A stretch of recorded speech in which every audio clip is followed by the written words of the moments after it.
नमस्कार दोस्तों, मैं हूँ आरती प्रजापति यूट्यूब चैनल पर आप सभी का हार्दिक स्वागत करती हूँ। दोस्तों, हमारे यहाँ यूजीसी नेट की पेपर 1 और पेपर 2 साइकोलॉजी की प्रिपरेशन कराई जा रही है, जिसमें हमने यूजीसी नेट में यूनिट फर्स्ट में 11 क्लास देख ली है। ये हमारी 12वीं क्लास है और उसका ये पार्ट 1 है।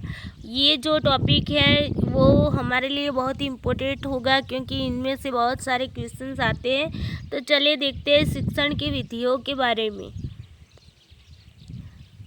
शिक्षण की विधियों के बारे में जानने से पहले आप सभी से रिक्वेस्ट है कि अगर मेरी चैनल को सब्सक्राइब नहीं किया है तो सब्सक्राइब कर लीजिएगा, ताकि जो भी नोटिफिकेशन है वो आप तक तुरंत मिलती रहे आपको। और मेरा ये वीडियो आपको पसंद आते हैं तो फिर उसे लाइक कीजिएगा और अपने दोस्तों के साथ शेयर कीजिएगा। चलिए दोस्तों, देखते हैं शिक्षण की विधियों के बारे में। तो सबसे पहले देखते हैं कि शिक्षण की विधियाँ क्या होती है। तो उसे हम टीचिंग मेथड्स भी कहते हैं। तो जो शिक्षण कार्य के दरमियान हम जिन विधियों का यूज़ करते, जिन मेथड का यूज़ करते हैं और उन मेथड्स का यूज़ करके हम अपना जो शिक्षण कार्य होता है वो क्या करते हैं, प्रभावी बनाते हैं और सरल बनाते हैं, ताकि बच्चों को अच्छे से समझ में आ सके। इसके लिए हम शिक्षण विधियों का उपयोग करते हैं। तो चले देखते हैं कौन कौन सी शिक्षण विधियाँ हैं। तो यहाँ पर हम प्राचीन शिक्षण विधियाँ और नवीन विधियाँ। तो प्राचीन शिक्षण विधियों में क्या है कि जो हम पहले यूज़ करते थे उन्हें हम प्राचीन कहेंगे, और अभी नवीन विधियों को जो अभी के समय में हम यूज़ करते हैं, जो टेक्नोलॉजी का यूज़ करके हम जिन पद्धतियों का विधियों का यूज़ करते हैं उन्हें हम नवीन विधियों में रखेंगे। तो प्राचीन विधियों में कौन कौन से हैं तो देख लेते हैं। तो यहाँ पर आगमन विधि है, निगमन विधि है, संश्लेषण विधि है, विश्लेषण विधि और एक है व्याख्यान विधि। ओके, तो यहाँ पर देखते हैं आगमन विधि किसे कहते हैं। जिसे आगमन विधि इसे हम क्या कहेंगे, इंडक्टिव मेथड कहेंगे। निगमन विधि को हम कहेंगे डिडक्टिव मेथड। ओके, तो इसके बारे में आज हम प्राचीन विधियों के बारे में जानेंगे और फिर दूसरे वीडियोस में हम नवीन विधियों के बारे में जानेंगे। तो चलिए देखते हैं आज की ये प्राचीन विधियों के बारे में। तो देखिए दोस्तों, ये आगमन विधि को हम इंग्लिश में क्या बोलते हैं, इंडक्टिव मेथड कहते हैं। और यहाँ पर देखिए निगमन विधि को हम क्या कहते हैं, डिडक्टिव मेथड कहते हैं। तो इंडक्टिव मेथड में क्या होता है, तो इसमें जो निष्कर्ष होता है वो क्या होता है, आ जाता है। आपको ये याद रखना, आगमन से आ और आ जाता है, आ जाता है, क्या आ जाता है, निष्कर्ष आ जाता है। जबकि निगमन विधि में क्या होता है, तो निकलता है, निकालना पड़ता है। तो क्या निकालना पड़ता है, यानी कि निष्कर्ष हमें निकालना पड़ता है। यहाँ पर निष्कर्ष आ जाता है, यहाँ पर हमें निष्कर्ष निकालना होता है। तो इस तरीके से आप आगमन विधि और निगमन विधि को याद रख सकते हैं। उसके आगे देखते हैं दोस्तों कि जो आगमन विधि होती है वो क्या होती है, विशिष्ट से सामान्य की ओर होती है। तो आगमन विधि में ये ऐसे क्वेश्चंस काफ़ी पूछे जाते हैं कि विशिष्ट से सामान्य की ओर जो विधि का यूज़ होता है वो कौन सी मेथड है, तो वो होगी विशिष्ट से सामान्य की ओर होगी तो आगमन विधि होगी। जबकि सामान्य से विशिष्ट की ओर जाएगी तो उसे क्या कहेंगे, निगमन विधि कहेंगे। अब हम देखते, पहले एक एग्जाम्पल देख लेते ताकि आपको समझ में आ जाए।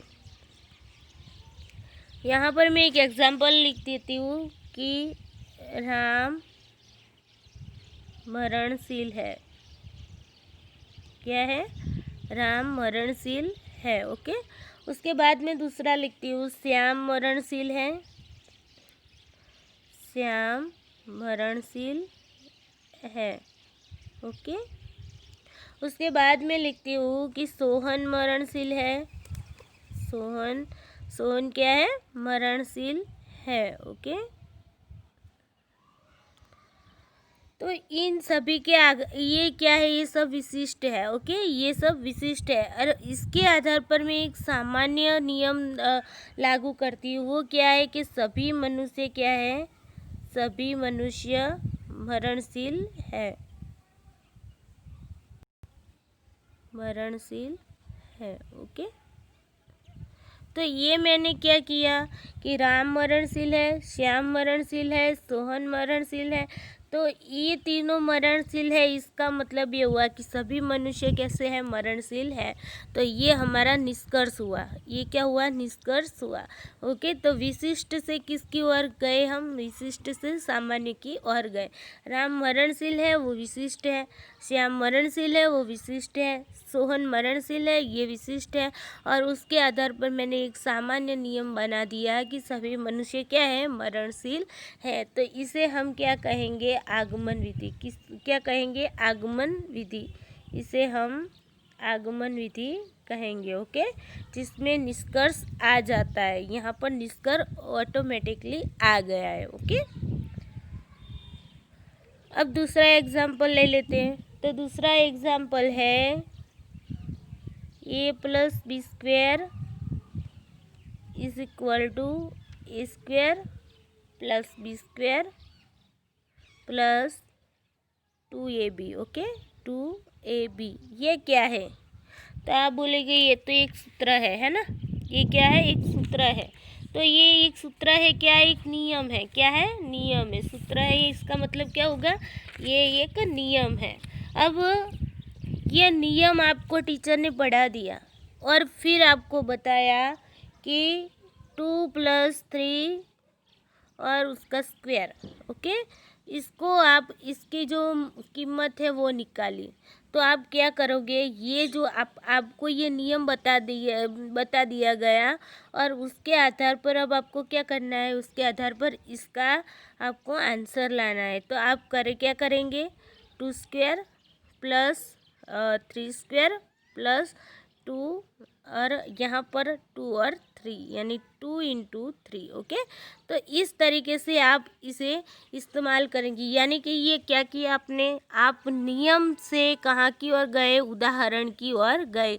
यानी कि आप सामान्य से किसकी ओर गए, सामान्य से आप विशिष्ट की ओर गए। तो इसे हम क्या कहेंगे, इसे हम निगमन विधि कहेंगे। क्या कहेंगे, निगमन विधि, जिसमें क्या होता है, निष्कर्ष निकालना पड़ता है, आपको इसकी कीमत निकालनी पड़ती है। तो इसे हम क्या कहेंगे, निगमन विधि कहेंगे। तो ये दोनों एग्जाम्पल से आपका क्लियर हो गया होगा कि आगमन विधि में क्या होता है, निष्कर्ष आ जाता है, जबकि निगमन विधि में क्या होता है, निष्कर्ष आपको निकालना पड़ता है। ओके, जबकि आगमन विधि में क्या होता है कि आप विशिष्ट से सामान्य नियम की ओर जाते हैं। यानी कि विशिष्ट की ओर से आप विशिष्ट से नियम की ओर जाते हैं। यहाँ पर क्या होता है, नियम से आप कहाँ की ओर जा रहे हैं, विशिष्ट की ओर जाते हैं। अब आगे देखते हैं दोस्तों, सरल से कठिन की ओर जाने की विधि क्या है, आगमन विधि है। जबकि कठिन से सरल की ओर जाने के लिए निगमन विधि है ना। कठिन, वो जो नियम था वो क्या था, हमारा कठिन था। उसके आधार पर हम कहाँ पर उदाहरण की ओर गए, यानी कि सरल की ओर गए, तो उसे क्या कहेंगे, निगमन विधि कहेंगे। ज्ञात से अज्ञात की ओर, आप जानते हैं राम मरणशील है और इसके अकॉर्डिंग आपने बनाया कि सभी मनुष्य मरणशील है। तो ज्ञात से आपने कहाँ की ओर गए, अज्ञात की ओर गए। यहाँ पर क्या था, अज्ञात से आप ज्ञात की ओर जाते हैं, है ना। जो आपको जो नियम बताया गया उस नियम में क्या था, वो अज्ञात की ओर, वो अज्ञात था आपके लिए। ओके, यहाँ पर आपको 2 + 3 और उसका स्क्वायर, तो ये अज्ञात है। उसके अकॉर्डिंग आप जो निष्कर्ष निकालेंगे उसके आधार पर आप ज्ञात की ओर इसकी कीमत ज्ञात करेंगे। ओके, ये इसकी कीमत अज्ञात है और फिर आप ढूंढेंगे तब आपको मिलेगी इसकी कीमत, यानी कि फिर आप ज्ञात करेंगे इसकी कीमत। इसके बाद देखते हैं, उदाहरण से नियम की ओर जा रहे हैं। राम मरणशील है, सोहन मरणशील है, श्याम मरणशील है। ये क्या थे, ये उदाहरण थे। तो उदाहरण से आप नियम की ओर गए, आपने एक अच्छा नियम बना लिया कि सभी मनुष्य मरणशील है। तो राम मरणशील है, श्याम मरणशील है, सोहन मरणशील है, ये सब उदाहरण थे। इन सभी उदाहरणों को जोड़कर आपने एक नियम बना लिया कि सभी मनुष्य मरणशील है। यहाँ पर क्या होता है, नियम से उदाहरण की ओर जाएंगे। आपको टीचर ने पहले नियम बता दिया कि a + b उसका square is equal to a² + b² + 2ab। Okay, ये आपको नियम बता दिया और उसके बाद आपको उदाहरण दे दिया कि चलिए इसकी कीमत आप ज्ञात कीजिए, है ना। तो ये क्या हुआ, उदाहरण से ये क्या हुआ, आप नियम से उदाहरण की ओर चले, इसीलिए इसे निगमन विधि कहते हैं। तो आगमन विधि में क्या होगा, ज्ञात से अज्ञात की ओर जाते हैं, जबकि निगमन विधि में आप अज्ञात से ज्ञात की ओर जाते हैं। यहाँ पर क्या होता है, उदाहरण से नियम की ओर जाते हैं, तो निगमन विधि में आप नियम से उदाहरण की ओर जाते हैं।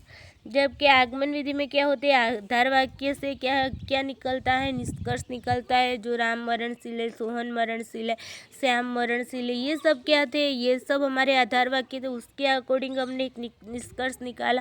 कौन सा निष्कर्ष निकाला कि सभी मनुष्य मरणशील हैं। तो ये हमारा आधार वाक्य से निष्कर्ष की ओर हम चले, इसीलिए इसे हम आगमन विधि कहेंगे। जबकि निगमन विधि में क्या होगा, निष्कर्ष यानी कि नियम था कि ये प्लस बी को उसके बार square is equal to A square B square plus 2ab, है ना।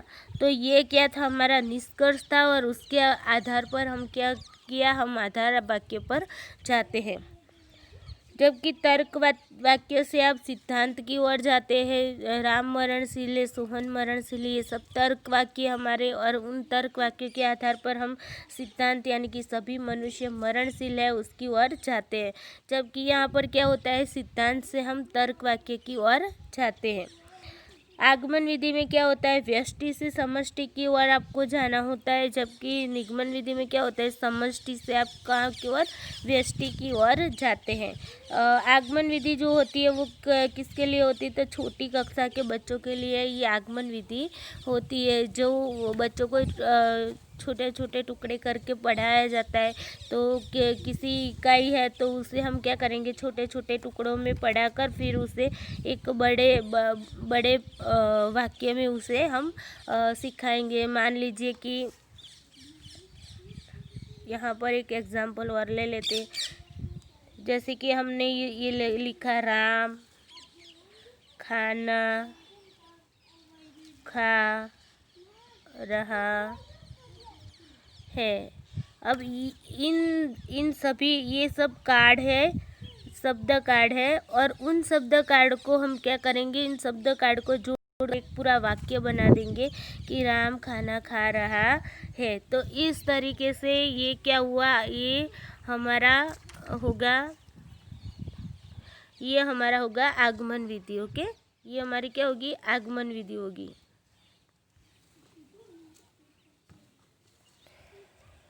उसके बाद बड़ी कक्षा में बच्चों के लिए क्या होगी, निगमन विधि होगी। ओके, आपको याद रखनी है, आगमन विधि किसके लिए, तो छोटी कक्षा के बच्चों के लिए, निगमन विधि बड़ी कक्षा के बच्चों के लिए होगी।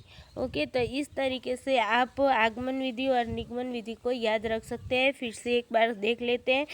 आगमन विधि में क्या होता है, निष्कर्ष आ जाता है, आ से आ आपको याद रखना है, नी से नी आपको याद रखना है।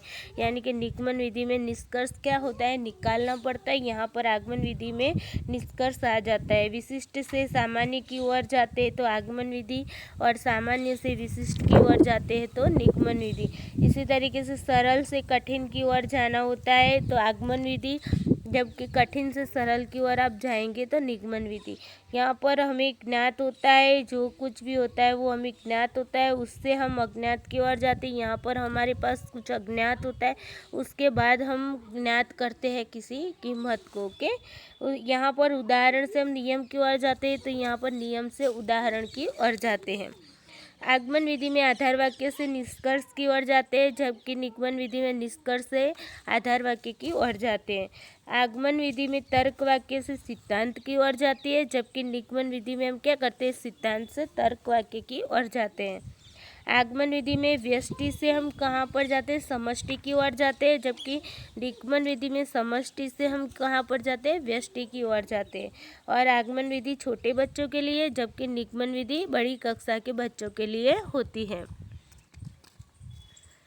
अब उसके बाद देखते हैं दोस्तों व्याख्यान विधि। तो व्याख्यान विधि जिसे हम क्या कहते हैं, लेक्चर मेथड। क्या कहते हैं, लेक्चर मेथड। तो लेक्चर मेथड के लिए क्या होगा कि जब कभी भी कोई भी शिक्षक छात्र की समस्या का समाधान करने के लिए केवल मौखिक रूप से विषय वस्तु को सिखाता है, बस विधि यहाँ पर उस आएगा, तो उस विधि को व्याख्यान विधि कहते हैं। अब देखिए लेक्चर मेथड में क्या होता है, आप खुद ही याद कीजिए कि आप जब कॉलेज में थे तो कॉलेज में क्या होता था कि टीचर पढ़ाता था, आप ऐसे ही बैठे रहते थे, बैठकर पढ़ते हैं और टीचर जो बोलता है वो आप सुनते हैं सिर्फ, है ना। तो टीचर बोलता है और आप सुनते हैं, इसे हम क्या कहेंगे। और वो भी टीचर भी सिखाता है किस तरीके से, मौखिक रूप से ऐसे ही बोल लेता है और आप सीखते रहते हैं, है ना। तो इसे हम क्या कहेंगे, उसे ही हम व्याख्यान विधि यानी कि लेक्चर मेथड कहेंगे।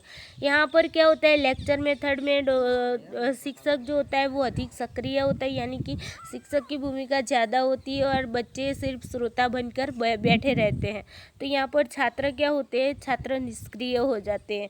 टीचर पढ़ाता है, आपने कॉलेज में देखा होगा कि प्रोफेसर पढ़ाते हैं और बच्चे शांत आराम से बैठकर सुनते हैं। तो ये कौन सी मेथड, ये लेक्चर मेथड या तो फिर व्याख्यान विधि है। तो यहाँ पर छात्र निष्क्रिय रहते हैं और शिक्षक कैसे होते हैं, अधिक सक्रिय रहते हैं। यहाँ पर ज्ञानात्मक शिक्षा दी जाती है, यानी कि केवल ज्ञान की ही बात यहाँ पर की जाती है और कोई वो एक्टिविटीज़ या कुछ कराई जाती नहीं है, सिर्फ और सिर्फ ज्ञान की बातें की जाती है। तथ्यों को विस्तारित रूप में प्रस्तुत किया जाता है। तथ्य को, जो भी तथ्य होता है, जो भी कंटेंट होता है, उन कंटेंट को क्या होता है, विस्तारित रूप में प्रस्तुत किया जाता है, यानी कि किसी भी कंटेंट को अच्छे से इसे समझाया जाता है, लेकिन सिर्फ और सिर्फ शिक्षक बोलता है और छात्र सुनते हैं, यानी कि तथ्यों को विस्तारित रूप में वर्णन करके उसे विस्तृत रूप में समझाया जाता है। यहाँ पर जो है व्याख्यान विधि के पहले तैयारी होती है, फिर उसकी अभिव्यक्ति की जाती है और फिर मूल्यांकन किया जाता है। तो टीचर जो होता है वो व्याख्यान देने आता है, उससे पहले वो क्या करता है, प्रिपरेशन करके आता है। अगर प्रिपरेशन किए बिना आएगा तो वो बोलेगा किस तरीके से। तो पहले वो प्रिपरेशन करता है, उसके बाद वो क्या करता है, अभिव्यक्ति करता है और उसके बाद वो क्या करता है, मूल्यांकन करता है। ओके, तो ये 3 स्टेप आपको याद रखने हैं लेक्चर मेथड के। यहाँ पर क्या होता है, कभी कभी लेक्चर मेथड नीरस भी हो जाती, क्योंकि टीचर अकेला बोलता है और जो छात्र होते हैं वो सिर्फ और सिर्फ सुनते हैं, श्रोता बनकर सुनते हैं। इसलिए ये विधि जो होती है वो कैसी होती है, नीरस भी हो जाती है। ओके, तो ये थी हमारी व्याख्यान विधि। उसके बाद देखते हैं संश्लेषण और विश्लेषण विधि। तो संश्लेषण और विश्लेषण विधि में, संश्लेषण विधि में क्या होता है, संश्लेषण का मतलब होता है जोड़ना और विश्लेषण का मतलब होता है तोड़ना। ओके, संश्लेषण का क्या होता है, मतलब जोड़ना होता है, यहाँ पर क्या होता है, तोड़ना होता है विश्लेषण का अर्थ। तो चलिए देखते हैं, जब कभी भी कोई भी शिक्षक अलग अलग विषय वस्तु को जोड़कर समस्या का समाधान करता है, उस विधि को संश्लेषण विधि कहते हैं। मान लीजिए एक पोयम है, तो पोयम में मान लीजिए 12 लिटी है। ओके, तो 12 लिटी है, तो 12 लिटी में क्या करेगा टीचर, 4 लिटियों को 3 भागों में डिवाइड करेगा, पहला भाग, दूसरा भाग और तीसरा भाग। इन 3 भागों में वो क्या करेगा, उन पोयम को डिवाइड करेगा और पहले ये भाग उसे बच्चों को सिखाएगा, ये भाग बच्चों को आ जाता है, उसके बाद दूसरा भाग सिखाएगा, दूसरा भाग आ जाता है तो फिर तीसरा भाग सिखाएगा और से फिर जाकर क्या करेगा, ये तीनों को मिला देगा। अब जो आपने ये जो पूरा था, पूरी पोयम थी, उसे जो भागों में बांटी, उसे क्या कहेंगे, उसे हम तोड़ने यानी कि विश्लेषण विधि कहेंगे। और जहाँ पर क्या होता है कि ये जो आपने पूरे की पूरी जो पोएम को टुकड़ों में तोड़ा था, उन्हें आपने क्या किया, लास्ट में सभी को एक करके बच्चों को सिखाया। तो इसका मतलब क्या हुआ कि आपने जोड़ लिया, यानी कि संश्लेषण विधि उसे कहेंगे। तो यहाँ पर देखते हैं दोस्तों, तो जब कभी भी कोई भी शिक्षक अलग अलग विषय वस्तुओं को क्या करता है, जोड़कर समस्या का समाधान जब करता है, उसे हम संश्लेषण विधि कहेंगे। और विश्लेषण विधि को क्या कहेंगे कि जब कभी भी कोई भी शिक्षक प्रतिपादित विषय वस्तु को छोटे छोटे टुकड़ों में बांटकर समस्या का समाधान करता है, उस विधि को विश्लेषण विधि कहते हैं। तो मैंने अभी आपको बताया, जो पोयम के जो टुकड़े किए तो वो कौन सी मेथड हुई, तो वो विश्लेषण विधि हुई। और उन टुकड़ों को फिर से जोड़कर उसे एक करके सिखाया जाता है। ये टुकड़े आपने तीन टुकड़े किए और फिर तीनों टुकड़ों को एक करके फिर सिखाया जाता है। तो 3 टुकड़े किए वो विश्लेषण विधि है। जब उसे जोड़ दिया तो वो क्या हो जाएगी, संश्लेषण विधि हो जाएगी। देखिए यहाँ पर संधि विच्छेद तो जो करनी आती है, तो आपने जो संधि विच्छेद की है, ये जो संधि विच्छेद है विद्या धन आलय, यानी कि विद्या प्लस आलय का मतलब क्या होगा, तो ये जो अलग अलग है उसे आपने जोड़ दिया और आपने बोल दिया कि विद्यालय। तो ये विद्यालय क्या हुआ, ये संश्लेषण विधि का भाग हुआ। जबकि इसी विद्यालय को क्या करेंगे आप, अलग अलग टुकड़ों में बांट देंगे, यानी कि विद्या प्लस आलय बना देंगे। तो उसे हम क्या कहेंगे, विश्लेषण विधि, यानी कि हमने उनका क्या किया, विश्लेषण किया, टुकड़ों में बांट दिया। छोटी कक्षा में सरल विषय वस्तु के लिए क्या किया जाता है, ये संश्लेषण विधि प्रयोग की जाती है। जबकि बड़ी कक्षाओं के लिए विश्लेषण विधि कठिन वस्तुओं को लिए प्रयोग की जाती है। यहाँ पर प्रयोग की जाती है, ओके, थोड़ा सा सुधार लेना, प्रयोग की जाती है, प्रयोग, ओके। तो यहाँ पर आप एक एग्जाम्पल अच्छे से ले लेते हैं। तो अगर आपने देखा होगा, जब छोटा बच्चा होता है, जब लिखना सीखता है, तो हम उसे घ लिखना सिखाते हैं। तो पहले क्या करते हैं, पहले उसे लड्डू बनाना सिखाते हैं, फिर उसे बोलते हैं कि इस तरीके डंडी बनाओ, और उसके बाद इसे बोलते हैं कि यहाँ पर एक डंडी बनाओ, और फिर इस तरीके से इसे जोड़ो, तो ये घ बन गया। तो ये क्या किया आपने, छोटे छोटे टुकड़ों को मिलाकर आपने एक घ बनाया। तो उसे हम क्या कहेंगे, पहले उसे छोटे छोटे टुकड़ों में हम बांटकर उसे सिखाते हैं। तो इस तरीके से हम बच्चों को सिखाते हैं। तो इसे हम क्या कहेंगे, संश्लेषण विधि। छोटे छोटे टुकड़ों को क्या करेंगे, ज्वाइंट करेंगे, उसे ही हम क्या कहेंगे, संश्लेषण विधि। तो आई होप आपको संश्लेषण विधि और विश्लेषण विधि में पता चल गया होगा। अब आपको कोई डाउट नहीं होगा। संश्लेषण विधि को आपको बस इतना ही याद रखना है कि छोटे छोटे टुकड़ों को क्या करना है, जोड़ना है। जबकि विश्लेषण में क्या होता है कि जो छोटे छोटे टुकड़े होते हैं उसको क्या करना है, जो कंटेंट होता है हमारा, उसे छोटे छोटे टुकड़ों में बांटना है। विश्लेषण में बांटना याद रखना है, यहाँ पर संश्लेषण में जोड़ना याद रखना है। ओके, इस तरीके से आप इन दोनों मेथड को याद रख सकते हैं। तो दोस्तों ये थी हमारी जो प्राचीन मेथड, जो हम पहले इस तरीके की मेथड का यूज़ करके हम बच्चों को पढ़ाते थे। अब तो नई नई विधियाँ आ गई है, नई नई मेथड्स आ गई है। तो हम उन नई मेथड्स को अब अगले वीडियो में देखेंगे। बहुत सारी मेथड्स हैं, तो हम ज़्यादा से ज़्यादा मेथड्स आपको बताने की कोशिश करेंगे। आई होप आपको ये वीडियो बहुत अच्छा लगा होगा। अगर वीडियो अच्छा लगा है तो इसे लाइक कर दीजिए, अपने दोस्तों के साथ शेयर कर दीजिए, और हाँ, मेरी इस चैनल को सब्सक्राइब करना ना भूलिए। चलिए दोस्तों, आज के लिए बस इतना ही। Thank you.